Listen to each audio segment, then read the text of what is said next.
फैसलाबाद से मोहम्मद अशफाक मुगल। टाटा बाजार, cotton mill, Al Madina commercial market, जहां हर तरफ रश ही रश होता था।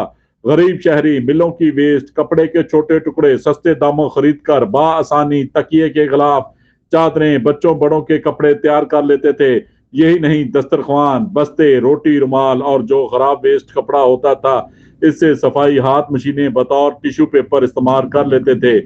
और फिर जो बारीक कांतरे छोटे पीस होते थे, इससे रुई तैयार करके तकिए, गद्दे, रजाइयां वगैरह भरकर सस्ते दामों गरीबों के लिए फरोख्त करते, जिसे हर कोई बआसानी खरीद लेता। जबकि अब इंडस्ट्रियां, मिलें, लूम्स बंद होने से काम बंद है। हर तरफ हू का आलम है। सारा दिन दुकानदार खरीदारों की राह तकते रहते हैं।